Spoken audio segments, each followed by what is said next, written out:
ओम विद्योदाम समप्रभां मृगपतिं स्कंधस्थितां भीषणां कन्याभिकरवालखेट विलसत् हस्ताविरासेवितां हस्तै चक्रगदाशिकेट विशिखां चापं गुणं तर्जनीं विभ्राणमनलात्मिकां शशिधरां दुर्गां त्रिनेत्रां भजे। नमस्कार, स्वागत है आपका आचार्य वाणी में। मैं आचार्य डॉक्टर विक्रमादित्य आपके साथ हूँ और आज हम बात करने जा रहे हैं मिथुन राशि वालों के लिए जनवरी के अंत में ग्रहों ने क्या चाल चली है, कौन सी दिशा में ग्रह आपको ले जाने के योग बना रहे हैं।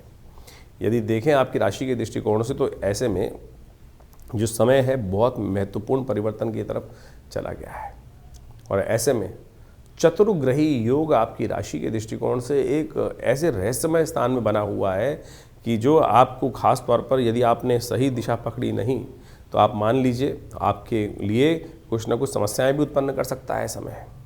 इस समय में लोग आपको ऐसा उपयोग करने का प्रयास करेंगे, जैसे कहा जाता है ना कि लोगों ने हमको, आप इमोशनल पॉइंट ऑफ व्यू से ऐसी स्थिति में फंस सकते हैं कि आपको लगेगा तो ये आगे आने वाले समय में हमको बहुत ज़्यादा लाभ देने की स्थिति बना सकते हैं और ऐसा हो सकता है कि इस समय में आप मिसयूज़ होते चले जाएं।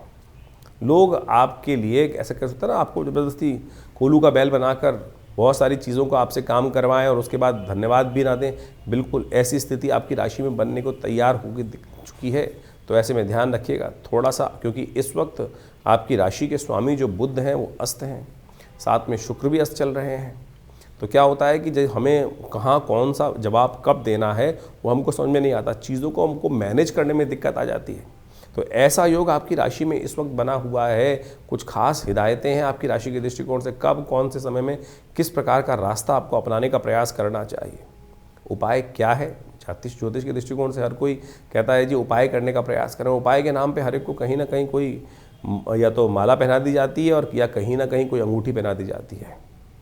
तो इन अंगूठियों से आपका तो कोई लाभ नहीं होने वाला, लेकिन जनता जनार्द जो है, जो बेचने वाला है, उसका लाभ ज़रूर हो जाता है। तो इस अंगूठियों के चक्कर से हटें, कुछ ना कुछ और उपाय जो शास्त्र में वर्णित हैं उनको लेने का प्रयास करें। वही हम बताते हैं आपको कि कौन सा समय किस प्रकार से पुरानी ज्योतिष के अनुसार से आपको लाभ देने के लिए रास्ता बना रहा है, कौन से रास्ते में आपको चलना चाहिए। सबसे पहले बात कर लेते हैं 21 जनवरी की। 21 जनवरी को तृतीया का योग है, तृतीया तिथि विद्यमान है, बुधवार के साथ साथ ये योग बन रहा है। और विशेष तौर पर मिथुन राशि वालों के लिए जो ग्रह योग, समझ लीजिए किस प्रकार का योग बनता दिखाई दे रहा है। मिथुन राशि वालों के लिए समय जो है वो बहुत बढ़िया है, भाग्य साथ दे रहा है। लेकिन एक बात ध्यान रखना, ये भाग्य जो कीर्ति का योग आपकी राशि में बना रहा है ना, कीर्ति और यश और धन का योग जो आपकी राशि में बनाकर तैयार कर रहा है आने वाले 2-3 दिन के लिए, ये तभी लाभ देगा जब आप सरल हो गए और यदि आप एक्सपेरिमेंट कर सकते हो। 3 दिन का योग हमने बताया आपको, आप एक दिन भगवान का नाम लो, सरल रहो, और दूसरे दिन मत लेना। 3 दिन का योग गारंटी दे रहे हैं। आप मान के चलो इस वक्त आपके भाग्य ने ऐसा खेल खेला है कि यदि आप एक दिन तीर्थ यात्रा कराए, भगवान के मंदिर में चले जाओ, काम अपने आप होने शुरू हो जाएंगे। जी हाँ, करके देखना। ये कीर्ति का योग जो आपकी राशि में बना हुआ है यही गारंटी लेकर आया है। तो इसको समझते हुए कार्य करने का प्रयास करें। गौरी तृतीया इस दिन, गौरी तृतीया के दिन मंदिर में जाकर, किसी तीर्थ स्थल पर जाकर भगवती के श्रृंगार के वस्त्र हो गए, उनको शीशा इत्यादि जो भी 16 श्रृंगार के समय होते हैं अपने सामर्थ्य के अनुसार से उनको अर्पित करने का प्रयास करें। गुप्त नवरात्रि में माँ भगवती मनोकामना सिद्धि के योग देते हैं। गौरी तृतीया के दिन ये छोटा सा उपाय देखिएगा आपकी किस्मत को बदलने के लिए। कीर्ति योग तो बना ही हुआ है, अब कितना लाभ लेना है वो आपके जिम्मे है। कैसे भगवान के प्रति समर्पण कर कर बैठे बैठे चीज़ें बनने के योग बन रहे हैं आपकी राशि के दृष्टिकोण से। इसलिए सरल और अध्यात्म की तरफ ज़्यादा बढ़ने का प्रयास करें, वही आपके लिए कल्याणकारी योग बनेगा। रवि योग है, नए कार्यों को आरंभ करने के लिए दोपहर के बाद उसमें भी रास्ता अच्छा बनता दिखाई दे रहा है। 22 तारीख का दिन चतुर्थी तिथि विद्यमान है, माघ मास की शुक्ल पक्ष की चतुर्थी है, वरद चतुर्थी बोला जाता है, यानी वर प्राप्त करने वाली चतुर्थी बोला जाता है इसको। बृहस्पतिवार के दिन ऐसा योग बन रहा है और इस दिन ग्रहों की परिवर्तन की चाल जो है, बुध और शुक्र दोनों के दोनों परिवर्तन की तरफ भागते चले जा रहे हैं और दोनों मन के स्वामी चंद्रमा के योग में आ गए हैं। तो मन के हारे हार है, मन के जीते जीत। तो मन पर विश्वास रखने का प्रयास करें, पुरानी बातें भुलाने का प्रयास करें। इन दिनों आपके मनोमस्तिष्क में ऐसी समस्या चल रही है कि बार बार में आपको पुरानी भूरी बिस्तरी बातें होती, मैंने उसके लिए अच्छा किया था, मैंने उसके लिए अच्छा किया था और आज वो मेरे साथ ऐसा कर रहा है, वैसा कर रहा है। इन बातों में ज़्यादा मन फंसा रहता दिखाई दे रहा है, छोड़ दीजिए। रात गई बात गई। जो नेकी आपकी राशि में इन दिनों ऐसा योग चल रहा है कि नेकी कर और दरिया में डाल, चलता चला जाएगा। आपकी नेकियां कहीं ना कहीं कभी ना कभी आपको अवश्य लाभ देंगे। जो जो कर रहा है उसके साथ उसका वैसा आपके साथ जो अच्छा है आपने जो किया है आप चिंता ना करें, कहीं ना कहीं अवश्य में वो भोक्तव्यम कृतम कर्म शुभाशुभम शास्त्र में कहा गया है। तो मन की चंचलता को थोड़ा सा ध्यान रखते हुए कार्य करने का प्रयास करें। चंद्रमा के नक्षत्र में शुक्र के प्रवेश होने के कारण से ऐसी समस्या बन सकती हैं कि जो कहीं ना कहीं मन में थोड़ी चंचलता उत्पन्न करने के योग बना रहे हैं और समय को कहीं ना कहीं सदुपयोग में लगाने का आपको प्रयास करना चाहिए। बृहस्पतिवार का अवसर है, गौशाला में थोड़ा कुछ ना कुछ हरा चारा इत्यादि, चना इत्यादि दान करने का प्रयास करें, कल्याण होगा। 23 तारीख का दिन बसंत पंचमी का दिन है और पूरे विश्व में अनसूज साय के रूप में ये दिन जाना जाता है। लेकिन ध्यान रखना, इस दिन शुक्र अस्त है। कहीं कोई गलती से विवाह करने की तरफ अग्रसित जाए तो शुक्र को बल नहीं है, इस बात का ध्यान रखना चाहिए। कई लोग अज्ञानता में ऐसा कर देते, नहीं बसंत पंचमी तो अनसूज साया है, शुक्र अस्त है, विवाह इत्यादि नए कार्यों के लिए दिन बहुत ज़्यादा अच्छे नहीं माने जाते। ऐसे में कुछ नए कार्यों की तरफ उद्धृत होने से उनमें कहीं ना कहीं आनंद की कमी होने के योग बनते हैं। तो इस बात का ध्यान रखना चाहिए। ज्योतिष के दृष्टिकोण से ग्रह नक्षत्र क्या कह रहे हैं मिथुन राशि वालों के लिए वो भी जान लीजिए। मिथुन राशि वालों के लिए ग्रहजन जो प्रभाव बनते दिखाई दे रहे हैं वो अच्छे हैं, पॉजिटिव हैं और ये दिखाते हैं कि जो आपकी मेहनत है वो जाया नहीं जाएगी, उसमें कहीं ना कहीं आपके लिए कार्यों को बनने के रास्ते बनते दिखाई दे रहे हैं। देखिए शुक्र इन दिनों अस्त चल रहा है तो शुक्र को बल देने की ज़रूरत है। महालक्ष्मी कृपा प्राप्त करने के लिए श्री पंचमी भी साथ साथ आती है। तो श्री पंचमी का बहुत अद्भुत महत्व कहा गया है, लोग भूल जाते हैं इसके लिए। बसंत पंचमी और श्री पंचमी, कई बार लोग आमतौर पे जनरल तौर पे कहते हैं कि जहाँ विद्या रहती है वहाँ लक्ष्मी नहीं रहती, जहाँ लक्ष्मी रहती हैं वहाँ विद्या नहीं रहती है। जब दोनों तिथियाँ एक ही दिन पड़ती हैं तो ऐसी भ्रांति क्यों? ये तथाकथित तौर पर कुछ लोगों ने जो मेहनत सही से नहीं करने वाले होते ना, एक ही तरफ कार्य करते हैं, केवल जड़ता की तरफ जाते हैं, वही ऐसी बात बोलते हैं। शास्त्र नहीं बोलता। शास्त्र तो कहता है कि जो रिद्धि सिद्धि होती है वो साथ में रहती है। गणेश जी को रिद्धि और सिद्धि दोनों साथ में मिलती हैं। तो यानी ऐश्वर्य उसी को जो साथ में ज्ञान के साथ ही आता है, ऐसा नहीं है। जो कई लोग भ्रांति उत्पन्न करने का प्रयास करते हैं कि लक्ष्मी जी का वाहन उल्लू है और वो जो उसको दिन में दिखाई नहीं देता, ये सब फालतू बातें हैं। इसलिए आपके भाग्य को सही रूप से आपको समझने का प्रयास करना चाहिए। बसंत पंचमी के दिन रिद्धि और सिद्धि दोनों के योग बनते हैं। श्री और बसंत, श्री यानी लक्ष्मी, बसंत पंचमी का जो है वो विशेष तौर पर सरस्वती जी की, सरस्वती और दोनों का प्राकट्य उत्सव माना जाता है इस दिन। माघ मास के शुक्ल पक्ष की पंचमी को बसंत पंचमी के रूप में तो पूरे विश्व में मनाया जाता है, लेकिन उस बसंत पंचमी के साथ साथ एक और चीज़ लिखी होती है पंचांग के अंदर, श्री पंचमी, जो हमने आपको बताया। श्री पंचमी, श्री यानी लक्ष्मी, लक्ष्मी जी की पंचमी भी इसको माना जाता है। लेकिन कालांतर में हुआ क्या है, लोग बहुत सारी बातें भूल गए। इस दिन लक्ष्मी जी का भी प्राकट्य शास्त्र में वर्णित किया गया है।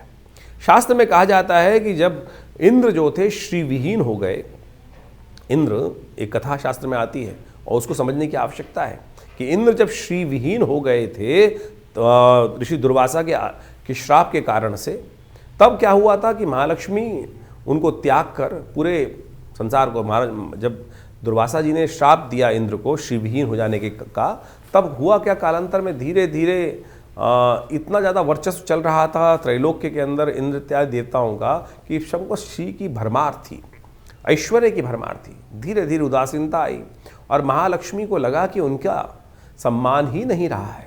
जितने बड़े घर होते हैं, देखिए कि लक्ष्मी का किस प्रकार से बेकदरी कई बार होने लगती है।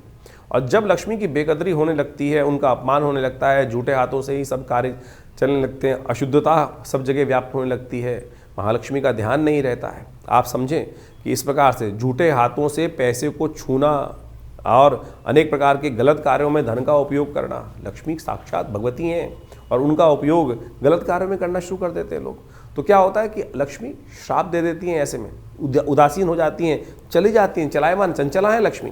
तो इस बात का ध्यान रखना चाहिए। यही हुआ देवताओं के साथ। तो कहा जाता है कि जब देवता श्रीविहीन हो गए दुर्वासा के श्राप के कारण से, तब महर्षि बृहस्पति ने उनको कहा कि भगवती महालक्ष्मी की उपासना शुरू करो। तब उन्होंने, कहा जाता है कि मार्गशीर्ष के विशेषतर महीने से माँ भगवती की, देवी भागवत के अंदर एक कथा ही है, देवी भागवत के अंदर कि मार्गशीर्ष के महीने की जो पंचमी थी, उस दिन से इंद्र ने भगवती की आराधना आरंभ करी और फिर योग ऐसा बना कि जो जिस प्रकार से श्री को प्राप्ति करने के लिए सागर मंथन हुआ, और कहा जाता है कई जगह कथाओं के अनुसार से इस श्री पंचमी के दिन माँ भगवती का प्राकट्य वर्णित किया गया है। बसंत पंचमी के दिन श्री पंचमी इसलिए लिखी गई, तो देवी पुराण के अंदर इस कथा को शास्त्र बताया गया है। तो ये भगवती की जयंती भी है, तो माँ भगवती सरस्वती और माँ लक्ष्मी दोनों की जयंती मानी गई है। तो इस दिन विशेष तौर पर महालक्ष्मी को प्रसन्न करने के लिए महालक्ष्मी का यज्ञ विशेष तौर पर किया जाना चाहिए। महालक्ष्मी का यज्ञ विभिन्न मंत्रों के द्वारा किया जाना चाहिए। तो उसमें क्या है, सबसे श्रेष्ठ मंत्र है ओम। वैसे तो श्री सूक्त है, भगवती महालक्ष्मी का जो श्री सूक्त है, जिसको लक्ष्मी सूक्त के रूप में जाना जाता है, जो ऋग्वेद के अंदर आई 16 ऋचाएँ हैं, उनके द्वारा भगवती का स्तवन जो महर्षि भृगु के द्वारा बनाई गई हैं, तो वो बड़ी चमत्कारी है। तो ऐसे में उनका यदि उपयोग किया जाए तो कहा जाता है कि महाभगवती की कृपा अवश्य हो जाती है। और इस दिन तो उनके प्राकट्य के समय में अवश्य उनका ध्यान करना चाहिए। ओम भगवती का जो बीज है वो है ओम ह्रीं, ह के पैर में र, बड़ी की मात्रा, ओम ह्रीं महालक्ष्मी नमः, इस मंत्र का भी जप कर सकते हैं। या भगवती का अद्भुत मंत्र है जिनको कहा जाता है श्री सूक्त। ओम हिरण्यवर्णां हरणीं सुवर्ण रजत सृजां चंद्रां हिरण्मयीं लक्ष्मीं जातवेदो माव ताम आव जातवेदो लक्ष्मी मनभगामिनीं यस्यां हिरण्यं विन्देयं गामश्वं पुरुषानहम् अश्वपूर्वां। तो इस प्रकार से 16 मंत्र भगवती के हैं। और यदि इस दिन बसंत पंचमी के दिन आप श्रद्धा के साथ घी के द्वारा, कमल के गट्टों के, कमल के जो बीज कमल गट्टे होते हैं उनके द्वारा, मखानों के द्वारा, या विशेष तौर पर आप माने चंदन की और बिल्व की औषधि के द्वारा, बिल्व के फल के जो विशेष तौर पर उसका अंदर का जो गिरी है उसको कूटकर उसके द्वारा उस जो पाउडर बन जाएगा उसके द्वारा यदि माँ भगवती का यज्ञ किया जाए तो कहा जाता है महालक्ष्मी की प्रसन्नता का अद्भुत योग बनता है। तो ऐसे में इस शुभ दिवस पर आपको अवश्य महालक्ष्मी का स्तवन भी करना चाहिए। भगवती महासरस्वती जी का भी स्तवन इस दिन शास्त्र में कहा गया है। तो आप अवश्य माँ भगवती जो दुर्गा सप्तशती के 5वें अध्याय में भी उन तीनों में कोई भेद नहीं है। महालक्ष्मी, महासरस्वती, महाकाली तीनों एक ही स्वरूप से है। ये तो आदि रूप में कई लोगों ने उनको अलग अलग स्वरूप में विभक्त कर दिया है, लेकिन है एक ही स्वरूप। माँ भगवती दुर्गा का ही इन तीनों में स्वरूप एक ही रूप से कहा गया है। तो जो भी मंत्र आप पढ़ते हैं, सर्वमंगल मांगल्ये शिवे सर्वार्थ साधिके शरण्ये त्र्यंबके गौरी नारायणी नमोस्तुते, और दुर्गा सप्तशती इसका प्रत्यक्ष उदाहरण है कि कैसे माँ भगवती का प्रादुर्भाव हुआ है, किनसे हुआ है, कैसे हुआ है। तो ये सारा का सारा वर्णन शास्त्र में बताया गया है। तो आप इस भेद में ना फंसे। तो शास्त्र में जो बताया गया है कि बसंत पंचमी और श्री पंचमी एक ही त्यौहार है, एक ही दिन किया जाता है, तो इसमें अज्ञानता से कई बार लोग तथाकथित तौर पर भेद उत्पन्न करने का प्रयास कर लेते हैं। तो इस शुभ योग में आप अवश्य जितना हो सके भगवती का सुंदर स्तवन करने का प्रयास करें, महालक्ष्मी का यज्ञ करने का प्रयास करें। ऐसे में विवेकानंद योगाश्रम में तो लगातार गुप्त नवरात्र के अवसर पर पूरा 9 दिन तक दुर्गा सप्तशती का यज्ञ चल ही रहा है। तो आप भी इस सुंदर दिवस पर आइए हमारे साथ यज्ञ में भाग लें। अपने नाम से महालक्ष्मी का यज्ञ कराने चाहते हैं तो आप हमारे फ़ोन से संपर्क साध कर हमारे साथ जुड़ सकते हैं। मिथुन राशि वालों के लिए 24 तारीख के दिन ग्रहों की गणना कहाँ ले जा रही है जान लीजिए। 24 तारीख के दिन षष्ठी तिथि विद्यमान है और शनिवार का योग बन रहा है। आपकी राशि के दृष्टिकोण से इस वक्त देखा जाए तो शनि का जो योग है वो थोड़ा कहीं ना कहीं कई मामलों में बाधा उत्पन्न करने के योग दे रहा है, थोड़ा डिले करता दिखाई दे रहा है, हर चीज़ को थोड़ा डिले। और अब तो जनवरी के अंतिम काल आते आते तो शनि का प्रभाव बहुत ज़बरदस्त तरीके से आने वाले पूरे साल तक बहुत भारी होता दिखाई दे रहा है। यानी बहुत ज़्यादा विघ्नों को उपस्थित करने के शनि महाराज योग बनाते रहेंगे। तो आपके लिए बहुत ज़रूरी है कि आप सब कुछ होते हुए भी शनि को ना भूलें। आपकी राशि के दृष्टिकोण से हमें एक वाक्य याद आता है कि शनि को मनाओ सदा सुख पाओ। तो आपको इस पूरे वर्ष यदि सफलता की तरफ पूरी तरह से आगे बढ़ना है तो शनि को भूलना नहीं है। शनिवार के शनिवार कुछ ना कुछ पुण्य कार्य अवश्य करते रहें। शनि का जो भी उपाय हो सकते हैं, हज़ारों उपाय शनि के बारे में है। तिल का दान करना, उड़द का दान करना, पीपल के पेड़ के पास जाकर कहीं ना कहीं कोई दिया जला देना। इन दिनों आपकी राशि के दृष्टिकोण से मंगल अस्त होने के कारण से साथ साथ आप कहीं अकेले पड़ते दिखाई दे रहे हैं, उसके लिए काम करने का प्रयास करें। हनुमान जी के मंदिर में जाके उनको चोला चढ़ा दीजिए, उनका पूजन कर लीजिए, पीपल के पत्तों की माला अर्पित कर दीजिए। देखिए इतने सारे उपाय हमने आपको बताए, ये बड़े कल्याणकारी योग बनाएंगे।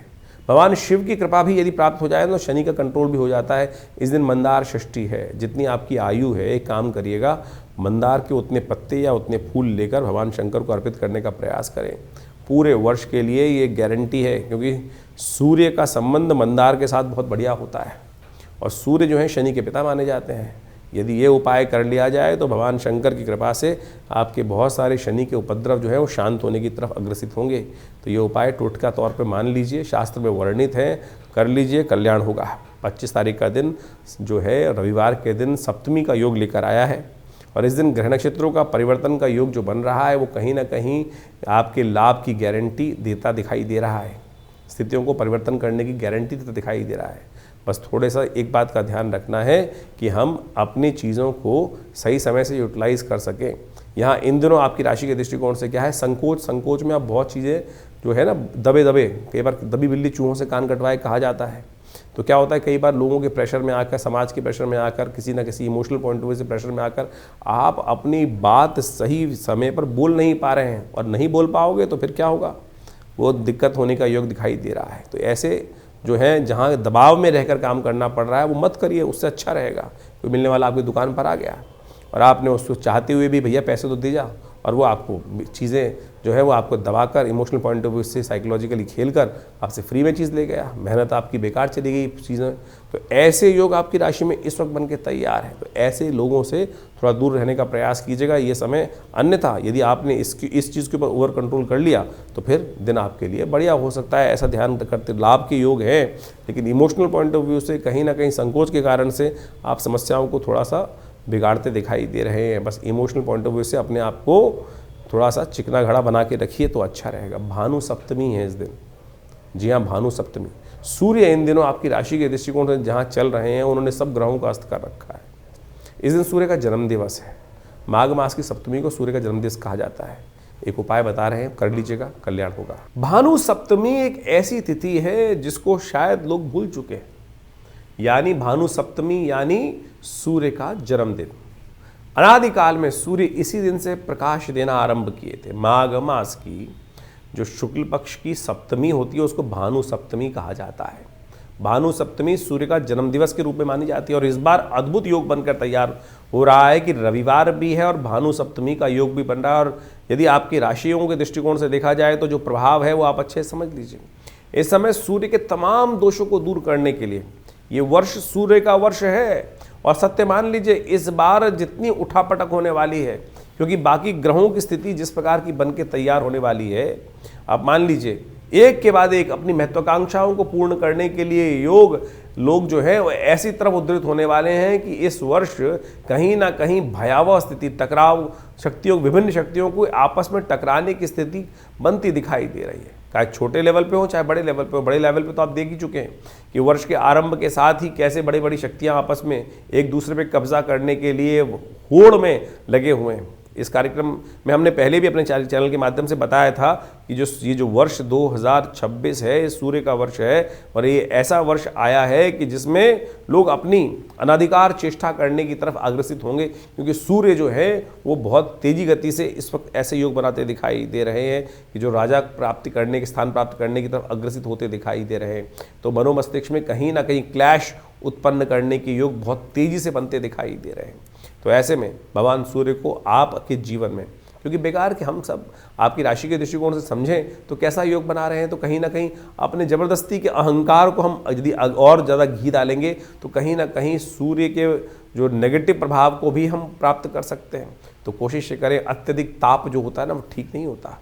एक जो है एक निश्चित दूरी पर रहते हुए कार्य कर लेना सबसे अच्छा होता है। एक ना अति घाम ना अति जो बहुत तेज जो ठंड वाला काम होता है, दोनों चीज़ें संदर्भता दोनों जगह कष्ट देने की योग बनाती है। तो सूर्य को सेंटर हमारे लिए सम रूप से हमको प्रकाशित करते रहे, वैसे काम करते रहें। तो उस दिन कोशिश ये करें भगवान सूर्य के निमित्त अवश्य कुछ ना कुछ कार्य करने का प्रयास करें। आपकी राशि के दृष्टिकोण से हमें दिखाई देता है कि इस समय आपको विशेष तौर पर रविवार के दिन भगवान सूर्य को अर्घ अवश्य देना चाहिए। सूर्य के जन्मदिवस के दिन किसी बड़े व्यक्ति को जन्मदिवस देने जाते हैं तो आप माला पहना के आते हैं, कुछ ना कुछ उनका स्वागत करते हुए वस्त्र इत्यादि अलंकृत करने का प्रयास करते हैं। तो सूर्य के जन्मदिवस पर कोशिश ये करें जब सूर्य उदित हो रहे हों उस समय एक तांबे के लोटे में थोड़ा सा रोली डालकर और एक पीला पुष्प डालकर और जल लेकर और दोनों हाथ सिर के ऊपर से रखकर इस प्रकार से भगवान सूर्य के का ध्यान दर्शन करते हुए ओम घृणी सूर्य आदित्याय नमः, ओम सूर्याय नमः, ओम भास्कराय नमः, या जो मंत्र है ओम अहि सूर्य सहस्त्रांशो तेजो राशि जगतपते अनुकंपय माम भक्त्या गणर्घम दिवाकर। तो इस प्रकार से भगवान सूर्य का मनी मन गायत्री मंत्र का जप करते हुए भगवान सूर्य को अर्घ दें, उनका तेज का ध्यान करें और उस ओज को अपने अंदर भी ग्रहण करने का प्रयास करें। इतना छोटा सा कार्य है। यदि इसके साथ साथ गायत्री यज्ञ कर सकें, अन्न इत्यादि का गेहूँ इत्यादि का दान कर सकें, ये भी सूर्य से ही संबंध बहुत श्रेष्ठ उपाय हैं। इनको आप करें तो आपके लिए कल्याणकारी योग बनेंगे बहुत सुंदर रूप से। इस दिन नमक का दान करना भी श्रेष्ठ दिखाई देता है। रविवार का अवसर है तो विशेष तौर पे यज्ञ आश्रम पे रहता ही है हर रोज़ की तरह, तो हमने रविवार के दिन विशेष यज्ञ को सूर्य ग्रह शांति महायज्ञ, नवग्रह शांति महायज्ञ के रूप में रखा है। तो उस दिन भगवान सूर्य की प्रसन्नता के लिए विभिन्न प्रकार के मंत्रों से यज्ञ किया जाएगा और साथ साथ आदित्य स्तोत्र का पाठ किया जाएगा।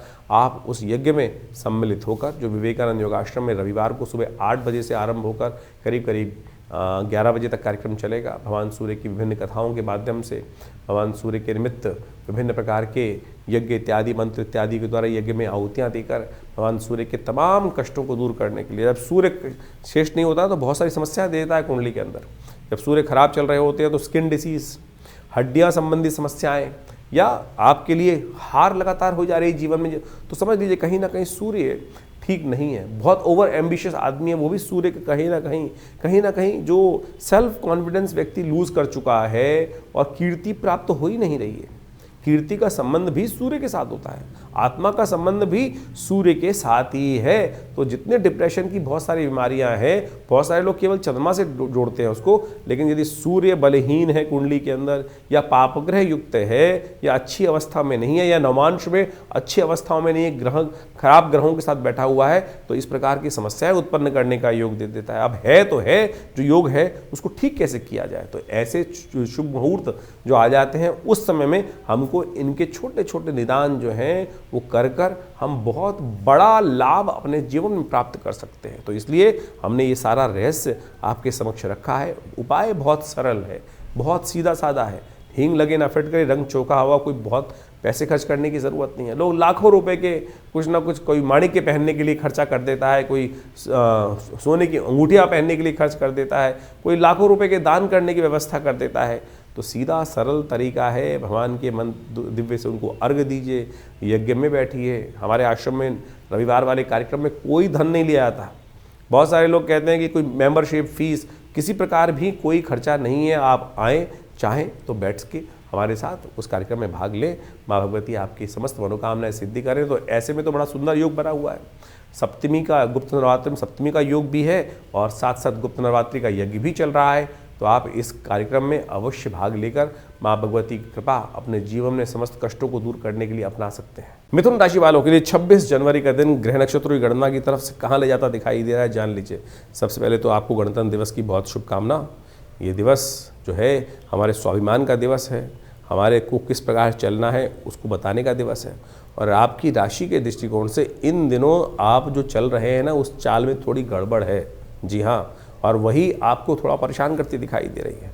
आप दो नावों में पैर रख के चल रहे हैं। आपकी राशि के दृष्टिकोण से इस वक्त ऐसा योग चल रहा है कि मैं ये भी प्राप्त कर लूँ, ये भी प्राप्त कर लूँ। आप या तो पुण्य और साथ साथ सम्मान दोनों प्राप्त करने का प्रयास कर रहे हो, यानी कहीं ना कहीं ये चल रहे हो कि मेरा नाम भी खराब ना हो, काम भी हो जाए। एक ही चीज़ होती है काम, ध्यान रखना काम करने के लिए। कई बार क्या होता है, दो इधर उधर के चक्कर में चीज़ें निकल जाती हैं। तो इस वक्त एक ही जो पॉलिसी एक अपनानी है, एक चीज़ पे चलने का प्रयास करें। दो जो स्थिति में अपने आप को फाड़ोगे तो कहीं ना कहीं कष्ट होने के योग बनते दिखाई देंगे। तो एक ही रास्ता पकड़ने की ज़रूरत है। तो अपने आप को इस बात का ध्यान रखते हुए कार्य करने की ज़रूरत है, क्योंकि थोड़े से ग्रह अस्त चल रहे हैं। इस दिन थोड़ा भद्रा का योग भी है, ध्यान रखिएगा। जो नए कार्यों को आरंभ करने से थोड़ा सा कहीं ना कहीं कष्ट उत्पन्न करने की योग देता है। संकोच में बहुत सारी चीज़ें आपके हाथ से निकलने की योग बन सकते हैं।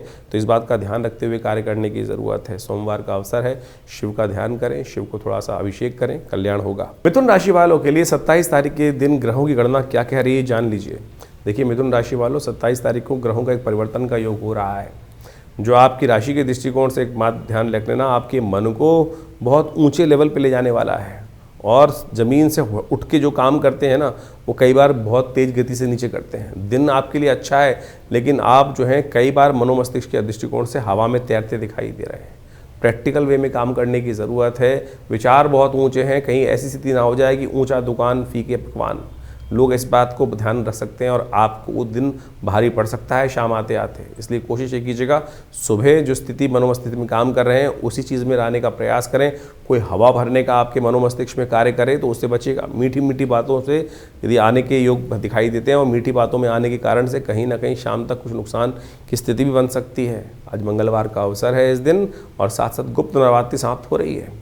आपकी राशि के दृष्टिकोण से आपको ऐसे अनिष्टों को दूर करने के लिए माँ भगवती का सुंदर सानिध्य लेने का प्रयास करना चाहिए। मंगलवार के दिन गुप्त नवरात्रि समाप्त हो रहे हैं। कोशिश ये करें माँ भगवती का सुंदर स्तवन करें, हनुमान जी का, क्योंकि मंगलवार का योग पड़ रहा है तो हनुमान जी का सुंदर स्तवन समस्त मनोकामनाओं को सिद्धि का योग देता है। 27 तारीख के दिन एक खास योग बन रहा है, वो आपको अच्छे से समझ लेना चाहिए। इस दिन गुप्त नवरात्र की 9वीं तिथि है और साथ साथ मंगलवार का योग भी बन रहा है।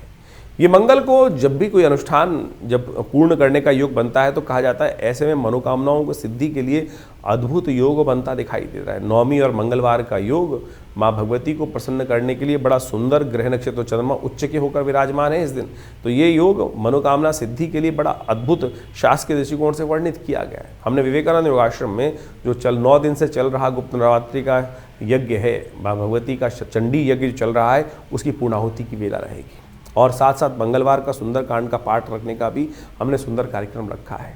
तो आप इस सुंदर योग पर माँ भगवती की सुंदर स्तुति और साथ में हनुमान जी का मंगलवार का सुंदर योग जो बना है ना, उसका सानिध्य लेने का प्रयास कीजिए। माँ भगवती की कृपा से समस्त मनोरथ सिद्ध होने के अद्भुत योग आपकी राशि में बनते दिखाई दे रहे हैं।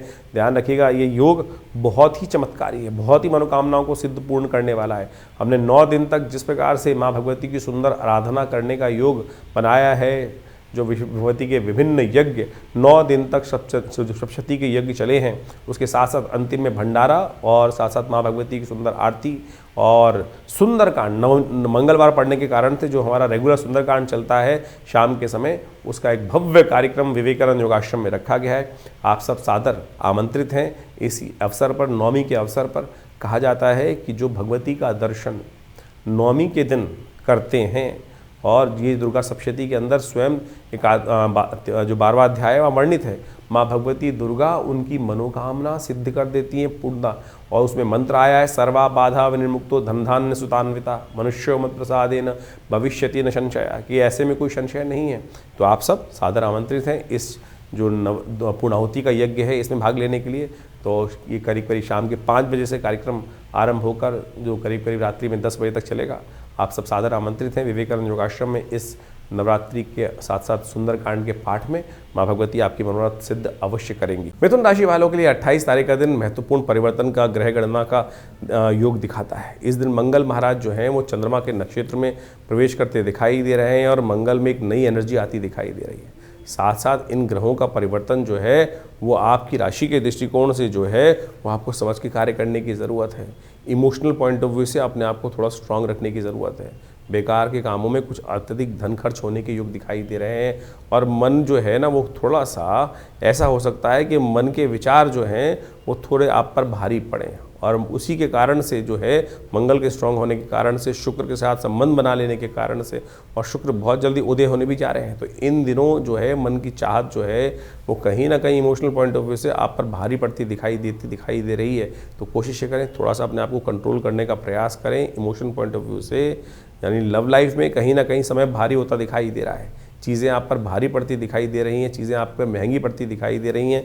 ऐसा सोच समझ के कार्य करने की ज़रूरत है। बुधवार का अवसर है, श्री गणेश का सुंदर स्तवन करें। गणेश जी का सुंदर स्तवन आपको सब प्रकार से कल्याण का योग बनाएगा। 29 तारीख का दिन एकादशी तिथि विद्यमान है, बृहस्पतिवार का सुंदर योग चल रहा है और साथ साथ इस दिन जया एकादशी का योग है और आपकी राशि में बन गया है कीर्ति योग, लाभ योग। आपकी राशि में दोनों के दोनों ये योग जो बन रहे हैं ये कहीं ना कहीं आपकी स्थिति को बहुत मजबूत करने की तरफ अग्रसित हो रहे हैं।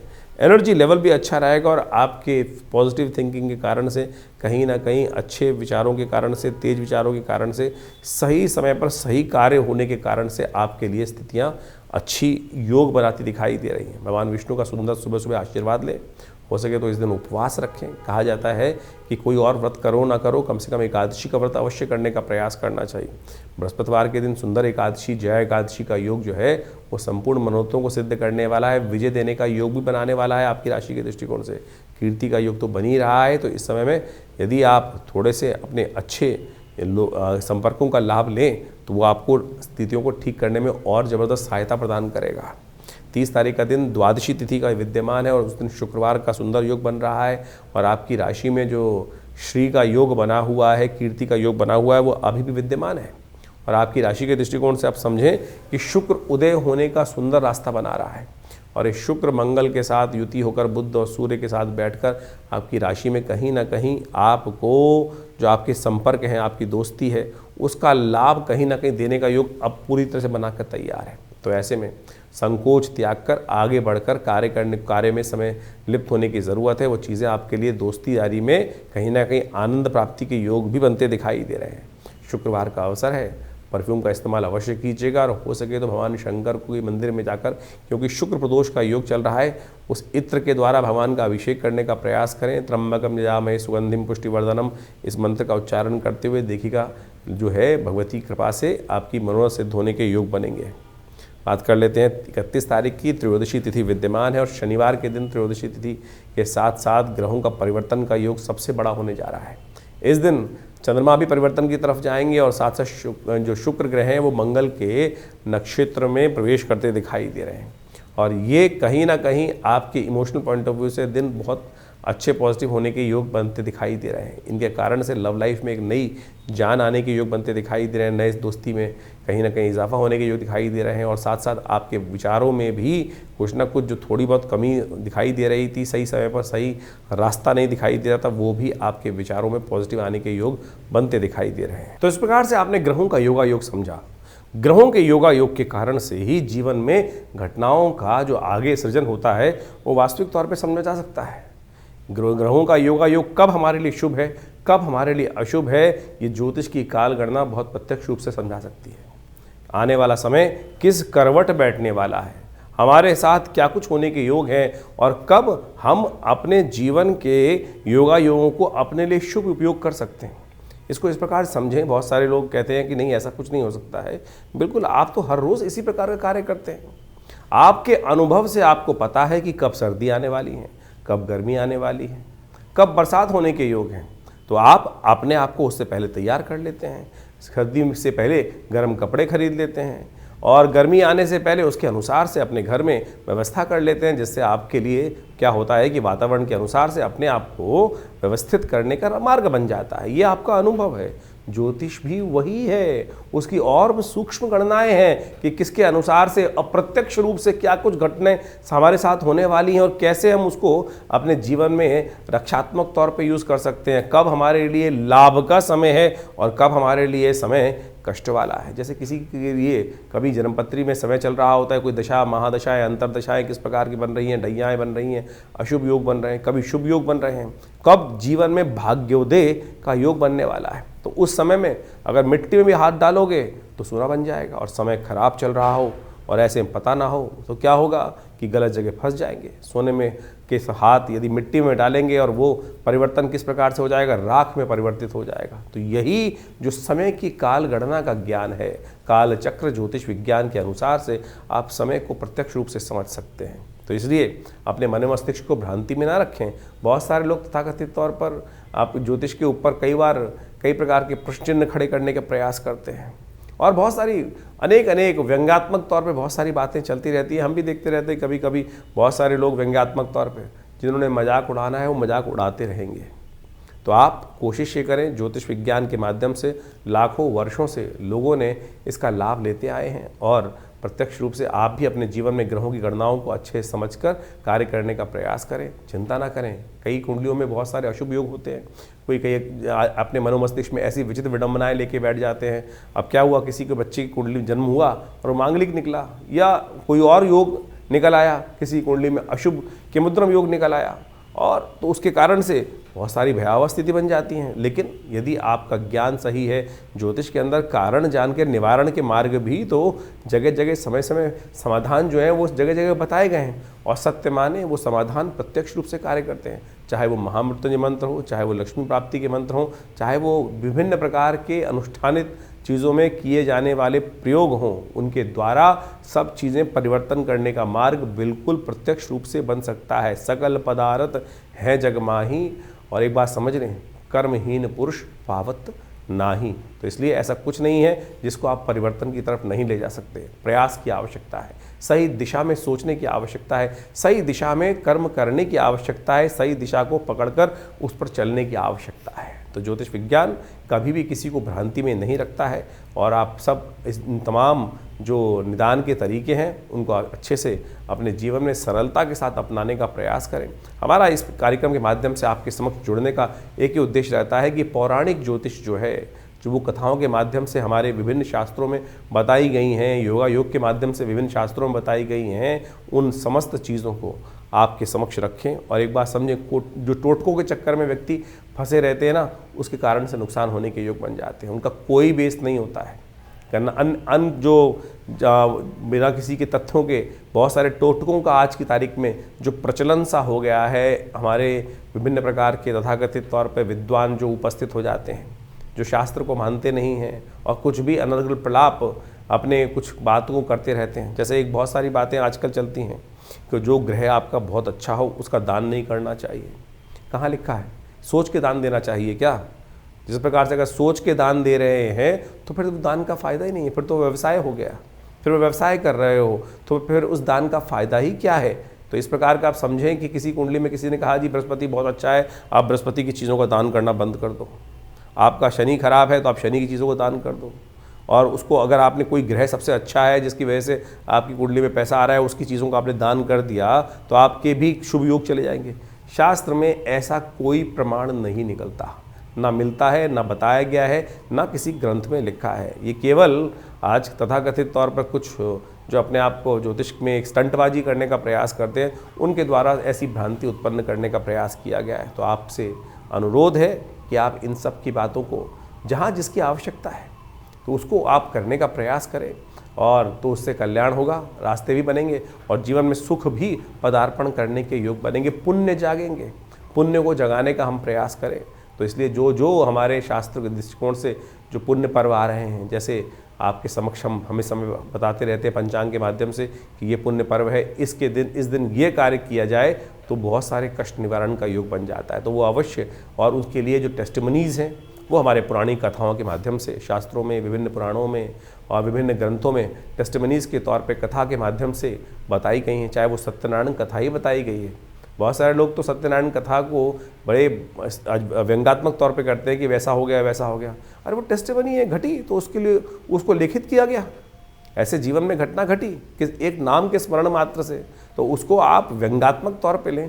जब आपके साथ घटेगी तब आप प्रत्यक्ष रूप से समझेंगे, तब जाकर आपको पता चलेगा। एक से एक असंभव से असंभव बात होने वाली प्रकृति में घटनाएं घटती हैं और उसको लिखित किया गया है, शास्त्र में बताया गया है। तो इसको आप व्यंग्यात्मक तौर पे जो लोग समझने का प्रयास नहीं करते हैं, व्यंग उड़ाने का प्रयास करते हैं, वो उनकी मूर्खता है। तो हमारा आपसे अनुरोध है कि आप जो भी प्रश्न जानना चाहें चिंता ना करें, चाहे आपके मन में कैसी भी शंका हो, हमारे इस जो सोशल मीडिया अकाउंट है हमारा जो चैनल का है उसमें आप जाके लिख सकते हैं। हम आपको उनके प्रश्नों का निदान भी कोशिश करेंगे, प्रयास करेंगे। लेकिन बहुत सारे प्रश्न आते हैं तो उनके लिए बहुत सारी दिक्कत हो जाती है। तो हमने रविवार का दिन विवेकानंद योगाश्रम में रखा हुआ है। उस दिन फ्री कंसल्टेशन है, ओपन सेशन है। रविवार को सुबह 8 बजे से यज्ञ शुरू होता है और उस वक्त वहाँ पर बहुत यज्ञ इत्यादि, बहुत रामचरितमानस का स्वाध्याय और फिर एक जन प्रश्न का भी कार्यक्रम रहता है। जो भी आपके प्रश्न हो आश्रम में आकर हमसे जान सकते हैं। दिल्ली में विवेकानंद योगाश्रम लक्ष्मी नगर में स्थित है और आप सबको हम सादर आमंत्रित करते हैं। माँ भगवती का दर्शन करें।